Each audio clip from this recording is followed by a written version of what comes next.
Budeme za první budeme reakce další partnerství, pak taky paní ředitelka. Tak bych poprosil Andreju Mikovou z České rozvojové agentury.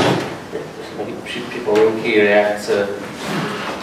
Takže moje jméno je Andrea Miková, jsem z České rozvojové agentury a jsem zodpovědná za identifikaci a monitoring projektů v Africe, konkrétně třeba Etiopie a Zambie. Angola už je ve fázi phase-out, takže tam už moc aktivit Česká rozvojová agentura nemá. Už tam dobíhají jenom malé projekty. Já tedy, co k tomu mohu říci, Česká rozvojová agentura je implementační agenturou, to znamená, že jsme odpovědní za realizaci těch projektů, za výběr realizátorů a asi připomínky k tady těm studiím. Já bych navázala na komerční návaznost, která opravdu je teďka velkým tématem. Upřímně řečeno, Česká rozvojová agentura nemá moc šanci přímo přispět k té komerční návaznosti, co se týče potom zachování těch firm v těch prioritních zemích. Jediné vlastně prostředky, které k tomu máme, je, že skrze dotace nebo veřejné zakázky firmy nebo neziskové organizace působí, implementují projekty, ale vlastně vytvořit tam prostor pro jejich další působení je velmi složité. Jak bylo zmíněno, tak ty místní vlády většinou preferují zase získat dalšího donora, který by vlastně poskytl finanční prostředky, než aby oni sami, i po dobré zkušenosti třeba s českou firmou, než aby si oni sami zaplatili tu danou firmu. Co se týče třeba konkrétně příkladu Etiopie, tak potenciální komerční návaznost je v sektoru kožedělnictví, kdy vlastně Česká republika má zkušenosti a má know-how, které by se mohlo předat Etiopii. Nicméně tyto projekty jsou realizovány neziskovou organizací Člověk v tísni. Takže zase ty firmy v tom vlastně nejsou nějak moc angažované. Další případ potenciální komerční návaznosti v Etiopii by mohla být v sektoru vody a sanitace, kdy vlastně české firmy realizují tyto projekty. Nicméně myslím si, že ta kapacita té místní vlády není natolik silná, ta pozice není tak silná, aby potom sami si tu firmu tam nechali a sami si ji najali. V Zambii potenciální komerční návaznosti v sektoru zemědělství, kde vlastně české chovatelské družstvo Impuls implementuje projekt zaměřený na umělou inseminaci krav a je to podpora drobných farmářů. Tam v podstatě se dá říct, že komerční návaznost by spočívala v dovozu nebo vývozu inseminačních dávek. Zase to splňuje určité veterinární standardy, je to poměrně složité a myslím si, že ještě ty rozvojové země mají dalekou cestu k tomu, aby vlastně splnily všechny ty standardy, které jsou třeba požadovány Českou republikou nebo Evropou obecně. Vzhledem k tomu, že Česká republika je opravdu jenom tou implementační agenturou a strategie, koncepce a všechny tyto strategické dokumenty řeší Ministerstvo zahraničních věcí, tak myslím, že už k tomu žádné připomínky další nemám. Případně ráda zodpovím dotazy, pokud nějaké budou. Děkuji. Tak pokračujeme s úchylem pan Pardubský z Ministerstva obchodu. Děkuji taky za pozvání, děkuji za slovo. Možná jenom stručně, jmenuji se Adam Pardubský, pracuji na Ministerstvu průmyslu a obchodu, útvaru, který zpracovává projekty programu Aid for Trade. Možná pro úplnost ještě zopakuji, že program Aid for Trade je součástí celkový ZRSČR, takže jako takový se řídí stejnými normami právními, stejnými postupy, principy, jako paní ředitelka všechny jmenovala. A jediný, v čem se liší od těch klasičtějších projektů, je ta specifičnost jeho to zaměření konkrétní, to znamená, jak to se říkal pan kolega tady, to znamená na podporu podnikatelského klimatu v zemi, podporu odbourávání administrativních bariér, lepší zapojení toho státu, partnerského do mezinárodního obchodního systému. A potom možná jenom bych zareagoval, jak jste říkal, o té strategii, tak jediný, čím by se lišila ta speciální strategie na infotech od aktuální dodavatele, že je specifický tak to možná jenom takové doplnění. Takže my při celkovém tom projektovém cyklu úzce spolupracujeme jak s koordinátorem firmy MZP, konzultujeme kroky i přípravu projektů a našimi klíčovými partnery jsou zejména zastupitelské úřady v těch příslušných státech, které nás dělají opravdu klíčovou práci, prostě dozvítanou konceptu vlastně. Takže to možná jenom tak, abyste viděli, co iFotrade je a samozřejmě dokazuje Děkuji moc za náš třetí panelista je z třetí sektoru, který už zmínil párkrát člověk vtícný, Marek Svoboda. Dobrý den. Tak já si nechám naději nějaké modu dotazu, abychom tady nehovořili dlouho. Teď mě možná jen pár poznámek na úvod, je důležitá distinkce. Tísně trochu metodickou organizací v tom smyslu, že pod jednou střechou schovává jak rozvojové programy, tak ty lidskoprávně transformační. Já přicházím z té lidskoprávně transformační strany, to znamená, že tady se mohu hovořit a reprezentovat. Jenom pár možná nějakých postřehů celkem asi nepřekvapivých. Před transformaci vlastně co myslím to reálně je v dnešní době, transformace má tendenci být chápána jako taková třeba z té zkušenosti tehda v 91. u nás.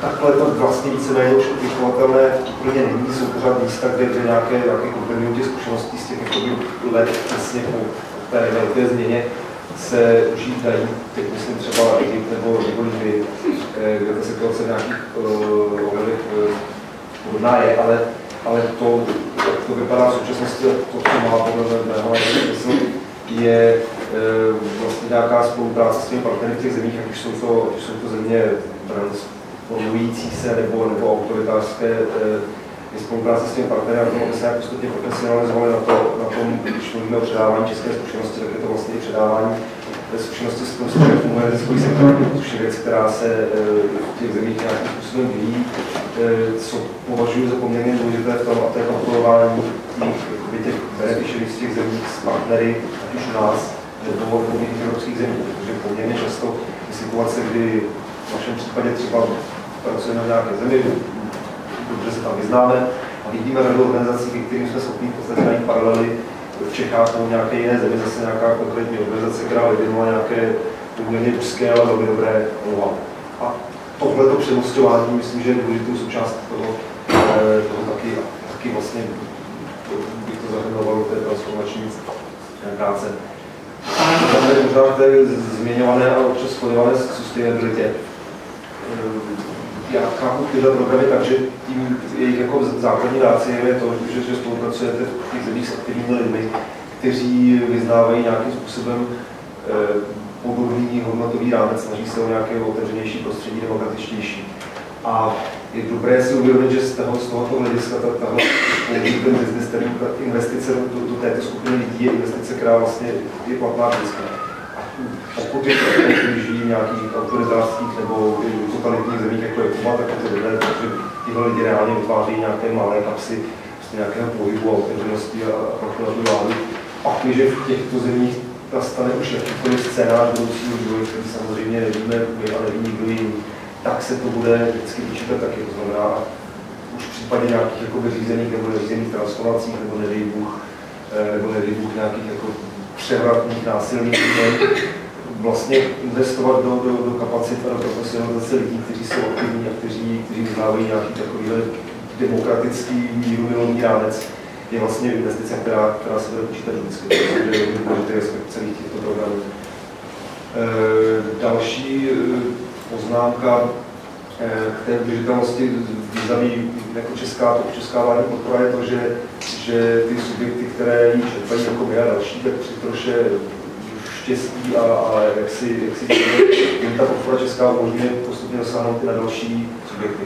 To znamená, že vlastně v našem případě se to dá říct určitě, že díky podpoře Českého ministerstva zahraničí jsme vlastně tradičně byli schopni se etablovat, uznat partner, rozvinout programy, začít je dělat na takové úrovni, které nám umožnily hlásit se i k jiným donorům, včetně některých těch donorů, které jsou pořád pro české organizace obtížné dosáhnutí. V tom našem lidskoprávně transformačním rámci mám na mysli zejména třeba instrument ADR, European Instrument for Democracy and Rights, kde už se zase jedná o úplně jinou, pořádově vyšší úroveň financování. Není to úplně jednoduché, myslím, zatím pořád české organizace na to dosáhnout. Když se to podaří, tak se to podaří i díky tomu, že už nějakou dobu, kterou jsme třeba nebyli schopni tam dělat díky českému financování, což myslím, že je důležitý aspekt, který pak pomáhá i vyrovnávat ty turbulence toho, kdy financování inovací třeba může nevím pámu, ale může komise. Tak asi to já. Děkuji. Předtím, že budeme diskuse všem poprosil paní Pavlíčkovou na reakce a připomínky. Ano, já bych ráda zareagovala, dělala jsem si poznámky, několik věcí bych možná trošičku doplnila, nebo třeba to srovnala na pravou míru a chtěla bych říct, že analýzy jsem se všechny přečetla a chtěla bych podotknout k té metodologii, že ministerstvo zahraničních věcí nebylo osloveno. My jsme neměli, nebo nejsem si vědoma, že by někdo z mých kolegů teda s vámi komunikoval a v případě, že ta metodologie byla taková nejen, že se vycházelo z psaných dokumentů, ale že se i cestou rozhovoru, tak v rámci nějaké triangulace bych čekala, že nás oslovíte, protože je v těch analýzách několik přesností, které ještě přímo které z autory eventuálně řešila, ale to, co by tam mělo zaznít, tak možná, že by bylo dobré vypíchnout a zdůraznit, co je vlastně cílem české, té oficiální státem financované zahraniční spolupráce. Jsem to tady trošičku v té debatě, který český subjekt nebo skupina subjektů dostává víc nebo méně, jestli byla jsem byla podfinancovaná, myslím trošku zaniká, že naším hlavním cílem je pomoci těm zemím v jejich socioekonomickém rozvoji a prostě to je to, co máme na mysli. A pak přicházejí další důvody. Zahraniční politické mohou přijít i vazby posilování nebo zájem na posilování dalších hazardů, že mohou to být vazby třeba kulturní, vědecké, mohou být komerční a tak dále, ale prostě ten hlavní cíl, který my na OSU sledujeme, možná ne při našich kolegové zemí to bylo, ale my určitě všechny rozhodujeme a spolu s agenturou, zejména, aby se posunuly věci v těch zemích. Když to vezmu postupně, jak to zaznívalo v těch jednotlivých prezentacích, tak jenom takové doplnění, které by možná docela osvěžilo a aktualizovalo tu první analýzu. Ano, v roce 2007 jsme absolvovali special review ze strany OECD DAC, která přinesla celou řadu doporučení, ale mělo by určitě zaznít, myslím si, že to by bylo přítomné zajímavé, že před necelým měsícem zde byla na návštěvě další mise v podobném složení ze strany OECD, která strávila stejný počet dnů, 3 dny, tady byla absolvovat celou řadu pohovorů s námi na našem ministerstvu s kolegy z ministerstva průmyslu a obchodu a s nevládním sektorem a jejím cílem bylo zjistit, zda jsme na takové úrovni, abychom mohli vstoupit do DACu, státečného DACu. Zjistili, že jsme to všechno splnili, takže 14. května z největší pravděpodobností budeme přijati za členy DACu. Takže si myslím, že by možná té pasáži bylo dobré doplnit. Tak, bylo to postupně nedodržení závazků. Já bych jenom chtěla připomenout, že ten závazek, to znamená závazek 0,17 v roce 2010 a 0,33 v roce 2015 je velmi často nám vyčítáno a nevím, to je naše vina, že máme tady situaci rozpočtovou a ty peníze jsou někdo jiný, ale aby to bylo přesné, tak ten závazek nezněl, že dáme nebo že dosáhneme 0,17 a 0,33 v těch letech, a že se budeme snažit v těch závěrech hraně skutečně skláštit. A je to hranice slovíčky, ale na druhou stranu prostě když si ty závěry rady přijímali, jsme věděli, jaká je situace, věděli jsme, že to je prostě těžké a věděli jsme, že se budeme snažit, snažíme se, ale prostě teď v těchto letech to snažení něco těžší, než je třeba bylo připravit. Tak, ten objem také v absolutních hodnotách už tolik narůstal do roku 2011, loni poklesl v absolutní hodnotě, ty čísla už předběžná se dávaly do OECD, už jsou zveřejněná, už jsou teda výzkumníků, ale jsem to jenom proto, že klesl období národů, což je potřeba také říci, že vlastně bylo se klesl HND. K těm výjimkám, tak v zásadě my jsme udělali, a ta studie je k dispozici také veřejně, nechali jsme vyhodnotit ten systém, jak byl nastaven, včetně těch všech tří výjimek.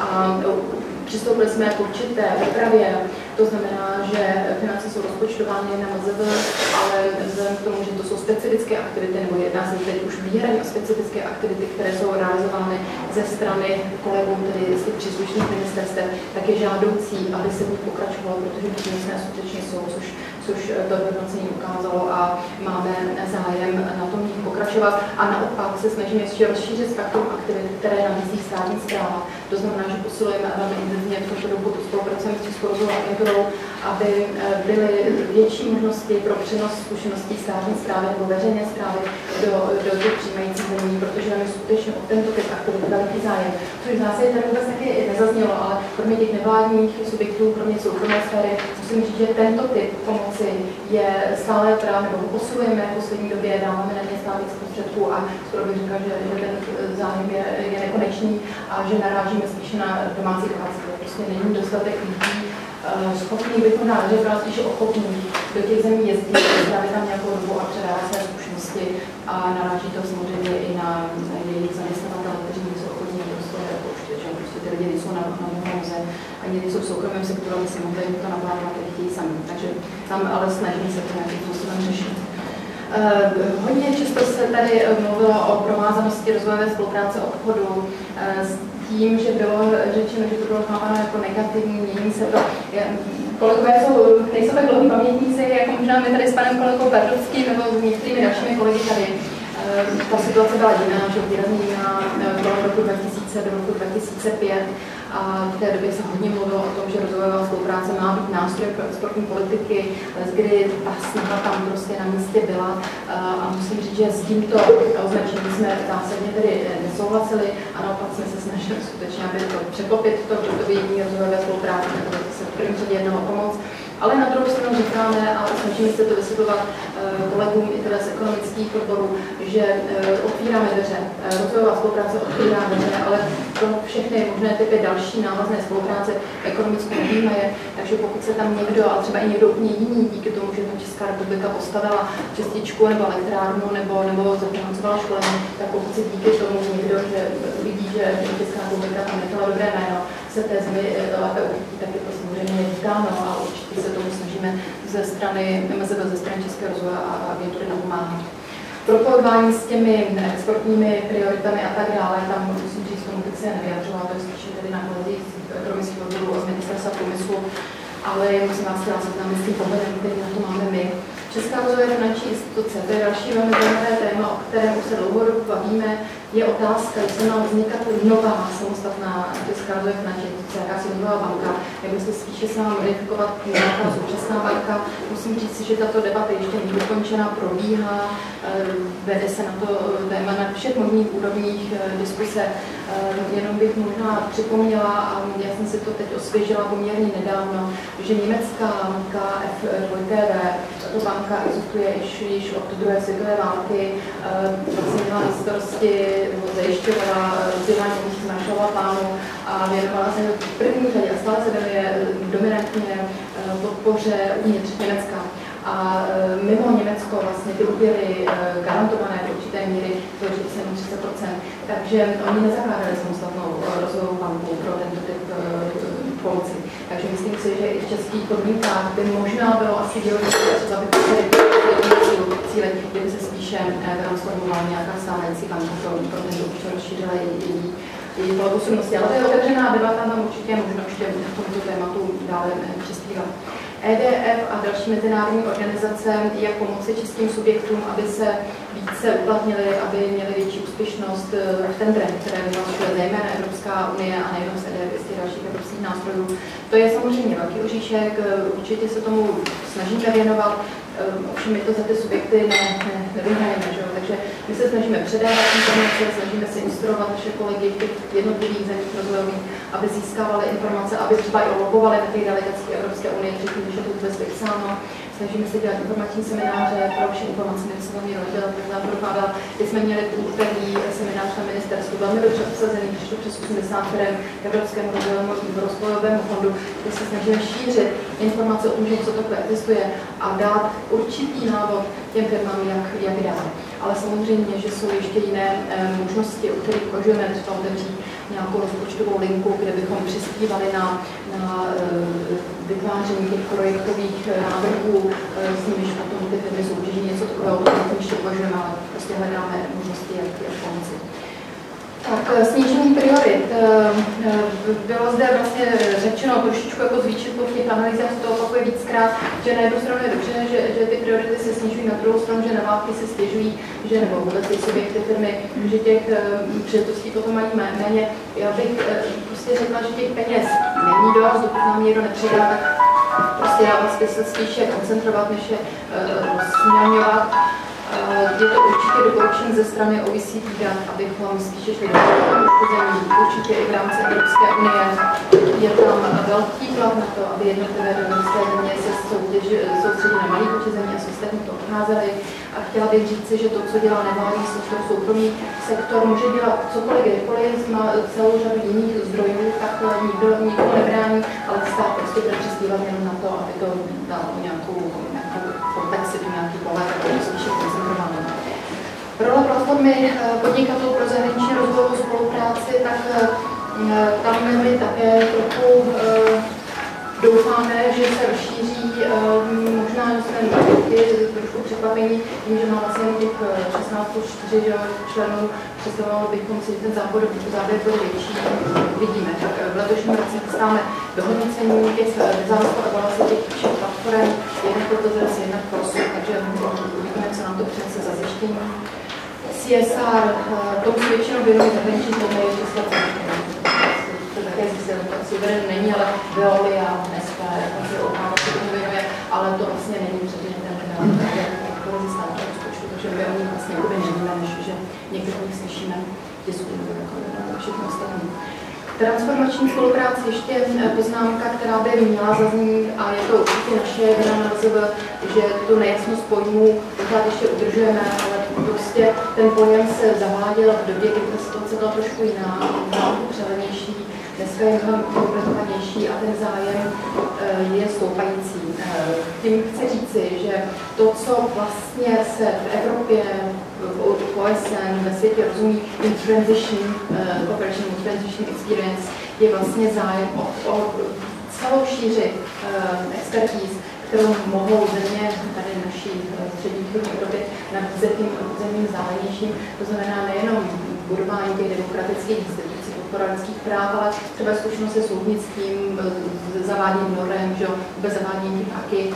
A to už potom to LPTP nedělá. LPTP dělá skutečně jenom tu podporu těch demokratických struktur a lidská práva, podporu občanských společností a zejména tady jde cestou neoficiální, to znamená nekomunikuje oficiálně s vládou, ale spíše teda přímými subjekty některých těch režimech, které spíše prezidentských. Proto i je odděleno od nás, je někde ve struktuře, prostě má jiné metody práce, dává to smysl a OECD už nám už to nekritizuje. Já musím říct, že už letos vůbec to pochopili to, vyslechli to, neřekli nám to nic. No pak řekli, že to je jako v pořádku, se to máme věnovat, že tam máme přednou hodnotu. Ale to všechno ostatní, co je v rámci transformační věnové ekonomické spolupráce, tak to už vlastně dělá Česká rozvojová agentura, Bosna, že jo, všechny ty země, které třeba by rády se staly členem Evropské unie, Moldavsko, tak to určitě je celá řada aktivit, na které i ve svém rozpočtu má agentura peníze a jenom budeme muset vymyslet nějaký novou terminologii, aby se to méně transformační politická spolupráce, protože ekonomická spolupráce nevím, třeba výzkumník něco napadne, nevím, rozhodně ještě se tím nemáme to jasný sami, protože proto zatím to matení pojmu tam zůstává. No, o financování nevládek jsem se bavila, prostě my jsem už mluvila, my děláme to, co máme v formou soutěží a samozřejmě naším zájmem je, to možná s vámi teda je zástupce naším zájmem je samozřejmě více pracovat v těch zemích přímo, tedy s těmi příjemci, cestou pracovníků České rozvojové agentury, kteří by měli se stále více dostávat na zastupitelské úřady, tam by měli pracovat a přímo tam na místě působit jako jiné rozvojové agentury, když to teda nebudou pobočky, budou součástí rozvojového úřadu, ale vlastně by přímo měli tedy rozvíjet kapacity těch místních příjemců. Určitě je naším zájmem také nabízet ty české zkušenosti, ale chtěli bychom to nějak uvažovat, i protože jsme vlastně kritizováni a to je jedna z těch slabších míst, kritických míst za velkou vázanost. OECD nás kritizovala už tenkrát znovu, tedy že situace je mít vázaná, než by měla být, takže my i v tomto směru se budeme snažit něco udělat. Úplně poslední poznámka práce s politickými stranami, tak tam přeju hodně úspěchu a doufám, že se vám podaří to vydělat, ale určitě to vnímáme, že to je slabé město a že to je třeba ty věci na to jsou dát. Díky moc, velmi podrobný a konkrétně to je super. Vím, že některý panelisti musí odejít za 20 minut, tak zkusím otevřít diskuse po otázky a pokusu, abyste byli struční a velmi specifický. A představit se. Ano, já jsem Romana Kostiková z Agory. Já jsem třeba věděla, že se zabýváme spíše tou transformační pomocí, když myslíte také rozvojovou. A vlastně naše pozice se vyjádřil Marek Svoboda krásně. Já bych chtěla poděkovat ministerstvu za zajímavé informace a výzkumníkům za zajímavé informace, které mě v podstatě nepřekvapily. Já bych možná přidala jeden pohled, který řekla, jak se mají ty neziskové organizace spojovat na těch projektech. To my se snažíme, děláme, co můžeme, ale my už dlouho nabízíme jednu věc, která myslím, že se jako úplně super neděje, co to zmínil pan Škok, že ty firmy nemají, jednak CSR, naše firmy nemají v zahraničí, ale oni jako, tady se pořád rozděluje ty měkký a tvrdý projekty. A když někdo dělá ten investiční projekt, nebudu jmenovat třeba ČES a tak v té Albánii, kdyby třeba se zeptal nás, my se zabýváme komunikací s veřejností o takových složitých otázkách, staví se čistička, staví se něco, lidi to většinou nechtějí. Kdyby komunikovali s neziskovkama, kdyby se dali zapojit nějaký neziskový sektor do spolupráce na těchto rozvojových projektech, aby nedocházelo, neříkám, že bychom zachránili investice Česu v Bulharsku, ale myslím, že můžeme spoustu těch projektů zjednodušit, usnadnit a nabízím to uvahám. Tak, teď všechno, příspěvek. Ještě otázky? Ano. Já jsem jenom ukazoval sobě agentury 3x a mám dva dotazy nejméně. První by se asi týkal paní Dekové a druhý, které kdo by zodpověděl. Ale ještě předtím bych se prosím zeptal paní Lavičkové, jestli mohla byste říci celý název té německé banky, kterou jste ve zkratce označila jako tuším KFV nebo KB. KFV, přesný název, já bych nerada se bavovala nějakou chybotu název, tak ten dotaz zní, tedy abychom to nedržovali, mě by zajímalo, jak konkrétně došlo k té spolupráci, kterou jste jmenovala jako příklad CTOP s nějakým vývozem nohou týkajícího se zpracování kůží. Jak k tomu konkrétně od začátku do nějakého uskutečnění nebo čím to skončilo, jak k tomu došlo? Dovedla byste to říci? No, pokusím se. V Etiopii vlastně v sektoru vzdělávání po komunikaci s místními úřady byl identifikován tento sektor kožedělnictví z jejich strany, který chtěli rozvíjet. To znamená, že Česká rozvojová agentura obdržela identifikační formulář z etiopské strany, kde vlastně bylo zmíněno, že by stáli o spolupráci s Českou republikou a chtěli by zvyšovat kapacity v tomto sektoru. Česká rozvojová agentura posléze vyhlásila dotační výběrové řízení a tady v České republice a přihlásili se nám projekty a výhercem vlastně byl Člověk v tísni. Ten projekt začal s realizací v roce 2011 a bude ukončen v tomto roce, ale vlastně v letošním roce tam bude zahájen nový zase projekt v kožedělním sektoru, který vlastně bude navazovat a zase prohlubovat to budování těch kapacit. A to české know-how, já jsem to spíše tak řekla, že je to potenciální pro přenos českého know-how. My v podstatě ten sektor kožedělnictví tam se nerozvíjel v podstatě v minulých 10 letech. To znamená, že tento přidaná hodnota České republiky je v tom, že jsme obnovili tento sektor, spolupracujeme tam se středními školami, které vlastně vyškolujeme tam instruktory a snažíme se ale tady to všechno dělat za přispění těch místních odborníků. To znamená, že nejenom, že tam jde odborník z Čech, ale i je tam vlastně v rámci toho projektu se zjišťují místní kapacity, protože ty přece jenom mají lepší povědomí o tom místním trhu a mohou lépe vyškolit ty místní instruktory. A co do budoucna, my si slibujeme o tomhle projektu, je právě nějaká navázání k potenciální komerční návaznosti. To znamená, že české firmy by případně mohly například vyvážet stroje na zpracování kůže do Etiopie. A nebo naopak Česká republika by mohla navázat obchod v dovozu kůže nebo kožedělních výrobků do České republiky. To v podstatě jsou to potenciální komerční návaznosti. Ten projekt letos je ve třetím roce realizace. To znamená, že je předčasné říkat, že by doopravdy došlo k nějakému navázání nějakých takových vztahů. Takže to mě ještě, já bych měl ještě jeden dotaz teda potom. Je to stejné témata? Ne, na jiné. Ale jenom bych chtěl, jestli byste dovedla říct, jak se dostal ten požadavek etiopský sem, to šlo přes nějakou, to uplatnili u nějakého mezinárodního ústředí? Ne, tak to funguje tak, že část moje práce spočívá v tom, že identifikujeme právě témata na místních úřadech. To znamená, že já vyjedu do Etiopie a oslovím tam schůzky na ministerstvo vzdělávání, plus na ministerstvo zdravotnictví. A teďka já společně s těmi místními úřady vlastně se bavíme o tom, co oni, jaké mají priority, co by od nás požadovali, v čem by s námi chtěli spolupracovat. Takže z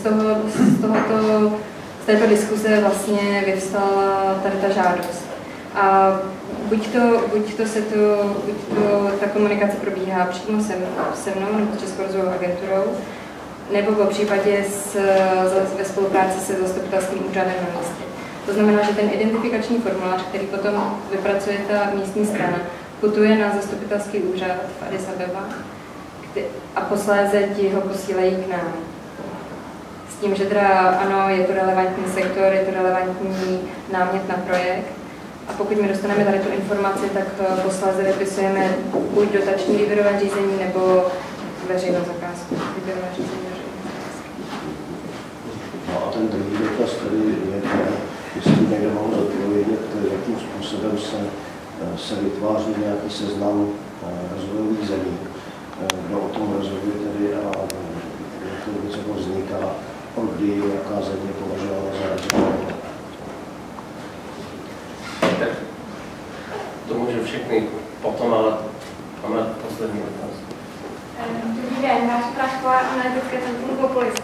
Já se nemůžu smířit s argumentem, že absolutně nemůžu, že obchod prospívá rozvojovým zemím. Je to takové trošku jako téma bílého muže, liberalizujeme a tak. Myslím si, že záleží asi jaký obchod máme na mysli. Třeba v případě zemědělského obchodu to neplatí. Byla by to asi debata třeba na 2-3 hodinky, ale třeba konkrétně Česká republika je asi druhý největší producent nebo exportér sušeného mléka třeba do Bangladeše. A to znamená, že to, že my tam sice přivezeme levné sušené mléko, může tam někdo na to levněji, ale znamená to také, že likvidujeme lokální producenty. Jestli byste třeba nějaký nebo jak se tohohle vyvarovat, nějaký impact assessment. Ono ve finále pak nejen, že politika rozvojová a exportní nebo obchodní, není koherentní, ale vlastně jde tam přímo jakoby proti sobě. Tak tam se snad můžu reagovat. A asi začneme v konce s Markem a pak pro mě je to ten aspekt, který já nemůžu o něm mluvit, co reprezentuju, já jsem vzdán toho práva, protože to, co děláme my, teda to, co reprezentuje Preáda Člověka tisíc, jsou právě ty spolupráce s občanskou společností, nejen s lidmi, kteří jsou v pozici režimu, ale často lidmi, kteří jsou nějaká hraně toho, nebo blízko toho, nebo krátšího. Takže předám slovo další. Já teda bohužel nebudu se vyjadřovat nebudu, tak nechám na nějakých kolezí.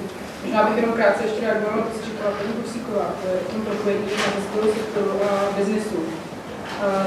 A to já jsem se v rámci té analýzy na to také jako trošku soustředila a zatím v podstatě z těch projektů, které jsou financovány Českou rozvojovou agenturou, je jeden projekt, který propojuje biznes a občanskou společnost, a to je projekt, který se týká vzdělávání a piloty. Takže ta praxe zatím jako moc rozvinutá není teď, ale rozdělal takový projekt, který právě přivedl ke stolu jak biznis, tak neziskovou společnost, tak univerzity, aby nějakým způsobem se prostě pokusili najít ta místa, kde by si mohli vzájemně prospět. A z toho, jak jsem dotazovala ty neziskové organizace, tak vyplynulo, že jako, ten vztah k biznisu je taky rezervovaný, ale na druhou stranu si jsou dobře vědět ty organizace, že tam ta vzájemná pomoc může přinést přidanou hodnotu, jak jedné, tak ale i druhé straně. To znamená, že v tom smyslu, co jste říkala vy, že jste schopni nabídnout tomu biznisu, ale se nabídnout ten biznis může pomoct třeba komunickému sektoru právě řešení nějakých strukturálních problémů. To znamená příkladu to, že nějaká firma využije know-how nějaké neziskové organizace v té cílové země, tak na oplátku je nějakého většího projektu a potom jsem třeba slyšela, že byly neziskové organizace nabídnuty nějaké korporátní peníze za to, že prostě přispěje nějakým know-how, které teda potom ta organizace bohužel neutržila, ale jako, že jsou tam určité jako modality, které asi by přinesly nějakou přidanou hodnotu, ale je potřeba na tom pracovat. Myslím si, že třeba i Česká rozvojová agentura by mohla nějakým způsobem to zabudovat do nějakých těch kolů a tak dále. Jako byla to třeba jako testovací kolo, nějakou prostě výzvu, kde by vytvořeny projekty, kde ten občanský, ten neziskový sektor s tím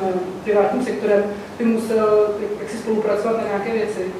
A de facto si myslím, že potom i v tom, jak třeba ten soukromý biznes není až tak úspěšný v dosahování na ty evropské peníze, takže i to know-how toho neziskového sektoru je tady prostě řádově vyšší a i tady v té doméně by potom mohlo být nějaké spolupráce. Samozřejmě museli by se vytipovat v určité oblasti, kde to možné je, možné ve všech případech.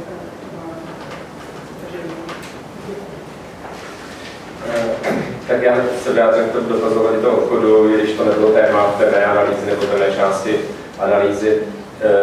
Já se asi s váma souhlasím v tom, že ne každý obchod jako přispívá rozvoji těm rozvojových zemí. Na druhou stranu, myslím si, že obchod má ty pozitivní funkce, může mít pozitivní funkce právě pro rozvoj na rozvojových nového know-how technologií právě v těch rozvojových zemích. V tom konkrétním případě, které jste dala, tak samozřejmě, že Evropská unie, to víme, že Evropská unie dlouhodobě vyzvala i na úrovni WTO v těch různých jednáních, že za podpory zemědělců a narušování toho trhu v rozvojových zemích. To je určitě konkrétní problém, nicméně je důležité se na to dívat z toho pohledu, že prostě jako takhle neříkat, že prostě začneme, že ten obchod, nebo globální obchod, nebo bilaterální obchod mezi Evropou a rozvojovými zeměmi, ale prostě některé aspekty, nebo některé symetrické vazby toho obchodu. Tam samozřejmě ten problém vidím, ale myslím si, že už jenom, když se podíváme na posledních letech, to výrazně vyšší hospodářský růst právě těch rozvojových zemí oproti těm rozvinutým zemím. Myslím si, že jeden z důvodů je právě třeba posílení toho obchodu a podívně. Tak já bych se vyjádřil tak k tomu ještě, my jsme vycházeli z toho předpokladu, že ten obchod k tomu přispívá, ale samozřejmě má to pravdu, že některých jako případech není všechno dokonalé. Na druhou stranu, já se k tomu teď nevyjádřím jako výzkumník, to spíš jako ekonom. A v historii je prostě dokázáno, že ty země, které přispěly liberálně k zahraničnímu obchodu, jedné straně importu, na jedné straně exportu, prostě rostly rychleji a jsou to bohatší země. Víceméně větší, pokud ta empirie ukázala, že čím větší omezování obchodu, tím nižší růst. Víceméně je to tak, protože obchod a hlavně mezinárodní obchod přispívá k specializaci zemí, v podstatě přispívá k tomu, že dělají to, k čemu mají největší komparativní výhod. Ale to už jsou prostě ekonomické teorie, které třeba těma staletíma byly dokázány, ale teorie jsou o to, že mají své chyby a nedostatky a to, co vy zmiňujete, samozřejmě je určitým nedostatkem systém dotací v Evropské unii, narušuje právě ten volný mezinárodní obchod, takže je určitou bariérou, kterou Evropská unie klade. Na druhou stranu Evropská unie v rámci obchodních režimů, které jsou většinou asymetrické, zase v jiných oblastech rozvoje země zvýhodňuje, umožňuje jim větší průnik na trh svůj, než žádá od nich. Samozřejmě je otázný, do jaké míry oni mají kapacitu to využít právě. Třeba když Evropská unie liberalizuje dovoz třeba technologických celků z Bangladeše, tak je naivní předpoklad, že Bangladeš to využije a technologický celek do Evropské unie doveze. Takže tolik k tomu. Jenom ještě paní Hlavicové poslední poznámka, ta metodologie. Já o tom vstupu do datu vím, ale to je přesně ta záležitost posledního měsíce, ta hodnotící mise a ten výzkum se uzavíral v určitému datu, takže to už do toho nezapadlo. Ale právě formou triangulace toho výzkumu je tenhle seminář, takže určitě ještě tam změnu. Co se týče zapojení vašeho odboru, tak samozřejmě já jsem rozhovor dělal s jedním vaším pracovníkem, plus jiný pracovník se zúčastnil fokus grupy, která byla organizována v rámci toho, ale samozřejmě to nezabrání tomu, jestli vznikly nějaké nepřesnosti, právě proto my budeme rádi všichni tři, když se dostaneme k tomu, co jsou ty nepřesnosti. A pak ještě k tomu celkovému objemu té pomoci. Vy jste říkal, že v těch závěrech rady, že se budeme snažit dospět k tomu, ale v podstatě, kdybychom se podívali opravdu na ten podíl, tak ty poslední 4-5 let ten podíl je stejný, takže kdyby, musím vám tam oponovat, že v podstatě se ani nesnažíme, dokud se nedržujeme tu naši vlastní strategii, která byla přijata už po nástupu krize a která říká, že se budeme teda snažit alespoň o 0,01% ročně zvyšovat ten podíl v těch krizových obdobích a v lepších obdobích to tempo zrychlíme, ale ani toto nejsme schopni dodržet víceméně. Pak, co jsem předtím zmínil, nezapomněl zmínit té prezentaci a týká se to těch výjimek, Aid for Trade a program technické asistence. Já s vámi souhlasím, že jsou tam určité důvody, aby to zůstalo mimo, i když u toho Aid for Trade ta moje výtka byla, že někdy ty projekty se příliš neliší od těch klasických projektů ostatních, které tímto směrem jdou v rámci rozvoje projektu. A program technické asistence financí tam by možná stálo za úvahu, vzhledem k tomu, že se jedná o specifickou věc a zapojení přenos zkušeností státních institucí, možná by stálo za to zamyslet se, jestli ten program nerozšíří i na přenos zkušeností v jiných oblastech státní správy. Vím, že se realizuje konkrétní projekt v Mongolsku ohledně metrologie a takhle. A možná by stálo za to nějakým způsobem to více standardizovat právě i pro ty jiné oblasti, ne pro tu oblast státního rozpočtu ministerstva financí. Ale jedna ta závěrečná poznámka byla, že když srovnáme Českou republiku s těma ostatníma zeměmi, což my tady neděláme v rámci dnešního semináře, bude to dělat kolega Král, tak já můžu s klidným svědomím říct, že podle mojich informací to, co já jsem si načetl, Česká republika je jednoznačně takovým prvním v té řadě mezi novými členskými zeměmi a ta praxe v České republice je jednoznačně nejlepší. Pozitivní závěr.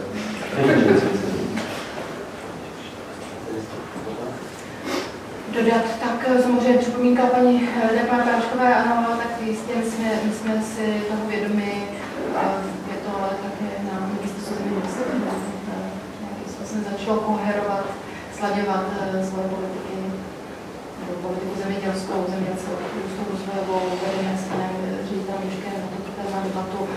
Právě před tímto seminářem jsem měla jednání na jiná témata, to jsme zmínili, doporučovala jsem se nejsem, že jsem se šla s vaším politickou polisou, kteří se tomuto tématu věnujete, takže doufejme, že se podaří tam nějakou světovou činnost posunout dál. A ale není to jen tato oblast, že ta konference by samozřejmě měla myslet i v jiných oblastech. My si to jsme vědomi, ale prostě třeba na takový poradenství státní správy to už těžší. Máme tu radu, že pro tento účel, kde to téma občas míváme, ale otázka je, do jaké míry ti, co chodí z jednotlivých rezortů, potom ty informace šíří v rámci ta činnost může být trošku omezená, hledáme způsoby, jak to posunout. Tady těm připomínkám, jenom vlastně jsem říkala, že tu státní správu určitě zapomeneme i v jiných složkách, určitě, o tom jsem vlastně mluvila, nemáme žádný nástroj, který by měl si třeba ministerstvo zemědělství nebo tak, ale máme už rozpočtové linky pod rozpočtovské na některé z prioritních zemí, kde je přímo 5 milionů na spolupráci státní správy. A tam potom se může kdokoliv, kterýkoliv státní nebo instituce státní asi má zájem nebo je schopen spolupracovat a si svoje know-how, tak a rozvíjí se to docela dobře. Takže už pro bude posla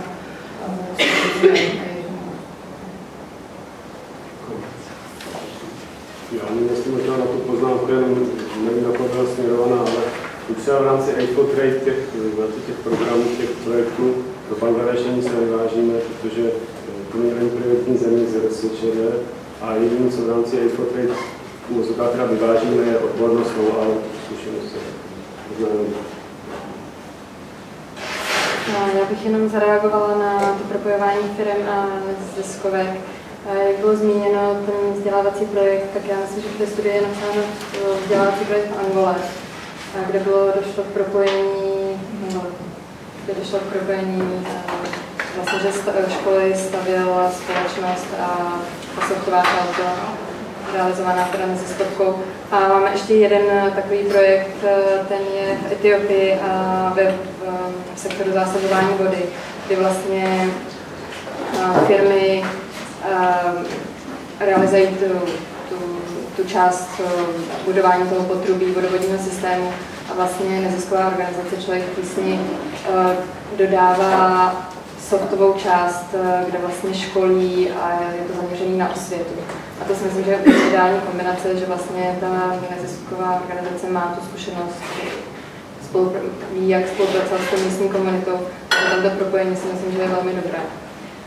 Narážíme, my samozřejmě to vítáme, my to podporujeme jako Česká rozvojová agentura, tady tu spolupráci. Nicméně jsme limitováni zákonem o veřejných zakázkách a zákonem o poskytování dotací ze státního rozpočtu. To znamená, že u dotací partnerství v podstatě není možné. Zatímco, jak jsme vystavovali rozhodnutí, jak poskytujeme dotace, tak spolupráce s partnery je v rámci subdodávek, to znamená fakturu na fakturu, což není úplně ideální systém partnerství. Teďka se snažíme ještě diskutovat nebo řešit tady tu otázku s odborem LPTP na Ministerstvu zahraničních věcí, kde se možná otvírá nějaká nová skulinka, jak by bylo možné tady to partnerství tam zařadit, ale uvidíme. A co se týče zakázek, tak tam teda partnerství může být, pokud to dovoluje ten daný zákon. Takže není to, že my bychom byli proti tomu, my to vítáme, ale jsme limitováni těma zákonem. Tak děkuji moc všem panelistům a jak jsme řekli, budeme rozeslat e-mailem konečný věc a myslím, že určitě dnesní debata přispěvou. A navíc, když řekli, David Král bude připravit, začíná připravit komparativní analýzy, to taky určitě sdělíme. Projekt je podpořen Evropskou komise a ten komparativní faktor myslím, že velmi důležitý a doufám, že taky to bude přispěvat strategické diskuse ministerstva. Tak děkuji moc.